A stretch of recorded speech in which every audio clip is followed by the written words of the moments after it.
Vamos ouvir em seguida o acadêmico Júlio Gomes, professor da Universidade do Porto, Portugal, e professor associado da Escola de Direito no Porto, da Universidade Católica Portuguesa, que nos dirá a respeito do sistema de dispensa individual e coletiva no ordenamento português.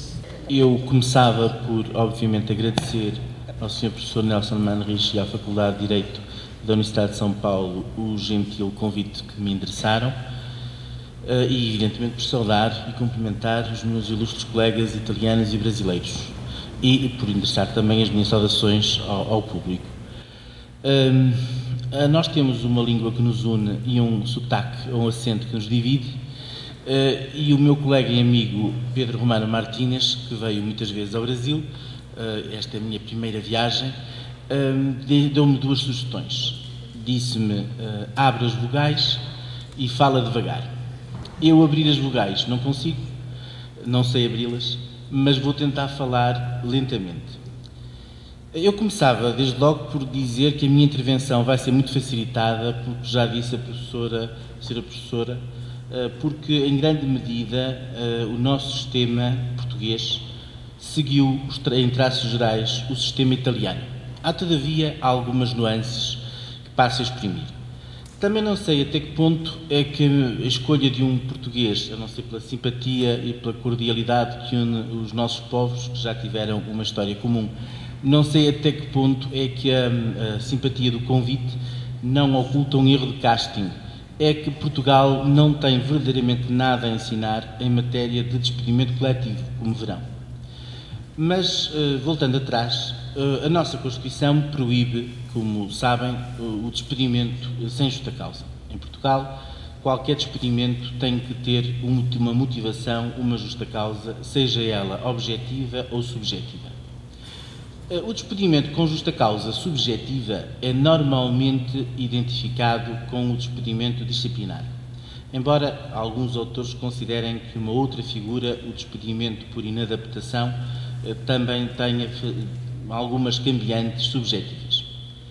A justa causa disciplinar é muito exigente em Portugal na aparência. Trata-se, como em Itália, de um comportamento culposo e com culpa grave, que pelas suas consequências torna prática e imediatamente impossível a subsistência da relação laboral.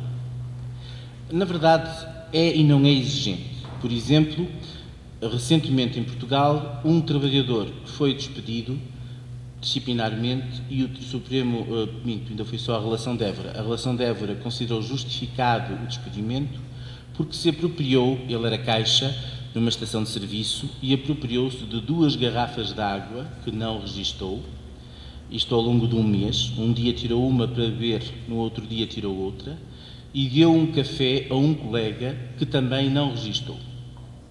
No total, estamos a falar de um prejuízo para a empresa de 2 euros, ou seja, cerca de 4 reais. E isto foi considerado justa causa para despedimento. Com o argumento de que o que interessa, aliás, também já houve discussões similares em Itália, eu lembro de um artigo do professor Pera sobre roubar, se roubar não era um delito, não era uma infração, mas a verdade é que isto foi considerado justa causa para despedimento, com o argumento de que o que está em jogo é a perda de confiança. Tenho muitas dúvidas quanto a este entendimento. Acho que, ao contrário do ditado português, cesteiro que faz um cesto faz um cento, ao contrário do ditado português, quem se apropria de uma garrafa de água não esvazia necessariamente a caixa e não é, muitas vezes, capaz de furtar milhões, ou pelo menos milhares. Mas isso só para dizer que Portugal tem a fama de ser um país onde é difícil despedir com justa causa individual, e às vezes é verdade, mas depende muito do tipo de infração de que o trabalhador é acusado. É absolutamente inflexível em relação a tudo que seja furtos, tudo que seja ou tenha a ver remotamente com sexo na empresa, ter um screensaver com uma cena erótica foi justa causa de despedimento numa editora normal, não era uma editora de livros religiosos, numa empresa, portanto, em que o trabalhador já trabalhava há mais de 20 anos, sem qualquer infração disciplinar. Portanto, há certas matérias tabus, no fundo, a desobediência também, muitas vezes. E ainda estamos a desenvolver os problemas da objeção de consciência no contrato de trabalho, o tratamento do whistleblowing, no fundo, também situações em que um trabalhador tem o direito de desobedecer. Só para vos dar uma ideia, há 10 anos atrás, um trabalhador em Portugal foi despedido e o Supremo Tribunal de Justiça deu razão ao empregador, porque o empregador disse-lhe: tens que conduzir este caminhão com um reboque, um atrelado, não sei como é que se diz em brasileiro atrelado, em português brasileiro atrelado, mas enfim, o caminhão tinha um semi-reboque, e o patrão deu-lhe a ordem de conduzir até Paris. Esse veículo não estava em condições de circular em Portugal. Podia circular em Espanha e em França, mas não podia circular em Portugal, porque apesar de todas as nossas construções, as nossas pontes ainda são muito baixinhas.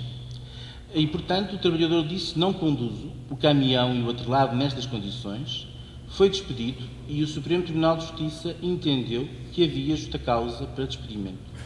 Não cabe a um trabalhador chamar a atenção ao empregador para a ilegalidade dos seus atos, sobretudo quando a sanção a pagar é o empregador que a paga, não é o trabalhador. Eu tive a ocasião de escrever que o Supremo Tribunal de Justiça prestou um mau serviço à democracia portuguesa, porque a democracia aprende-se nas escolas, nas famílias, aprende-se também nos tribunais. Ou seja, é preciso que um Supremo Tribunal de Justiça, que é um tribunal, deixe bem claro que numa democracia obedecer à lei é infinitamente mais importante que obedecer ao patrão. E é importante também que se perceba que certas normas têm e visam a tutela de interesses gerais. Mas, enfim, isto só para vos dizer que a justa causa de despedimento em Portugal, estou a falar desta matéria porque está agora na berlinda em termos políticos, é exigente, mas por vezes não é tão exigente como se apregou. Ao lado disto, temos, ao lado do despedimento individual, do despedimento, no fundo, disciplinar, temos, de facto, também nós, justas causas, motivos, objetivos de despedimento.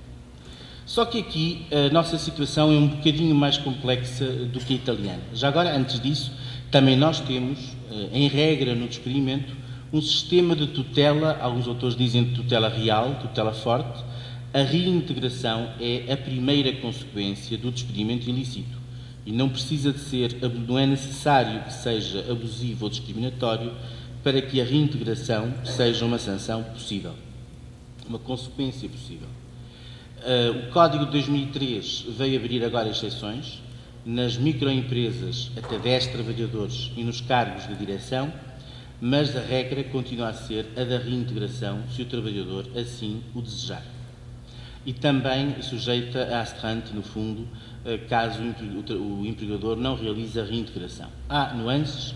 Em 2013 o Código falava da reintegração no posto de trabalho, o novo Código de 2009 fala apenas da reintegração na empresa, mas em todo o caso a reintegração continua a ser a consequência normal de um despedimento sem justa causa. Relativamente às causas objetivas, a situação portuguesa é mais complexa.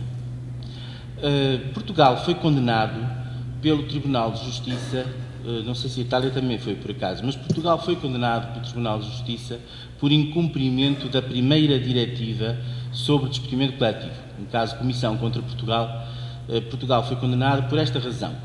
Na doutrina portuguesa dominante, entendia-se que quando uma empresa encerra, por exemplo, por um terremoto, para dar um motivo, não é dos mais felizes, mas é invocado como exemplo, quando uma empresa encerra porque foi totalmente destruída por um cataclismo, por exemplo, um terremoto, isto não daria lugar a despedimento coletivo, com o argumento de que não havia um ato de vontade do empregador. O empregador era forçado simplesmente a reconhecer o desaparecimento do substrato produtivo e a encerrar o que restava. E, portanto, isto era apresentado como um caso, que nós também temos essa figura, de caducidade, de déchéance dos contratos de trabalho. Os contratos de trabalho caducavam. Nós fomos condenados, Portugal foi condenado pelo Tribunal de Justiça com o argumento de que o despedimento coletivo, na acessão da diretiva, não exigia para que se verificasse este ato de vontade do empregador. Bastavam motivos objetivos para a cessação.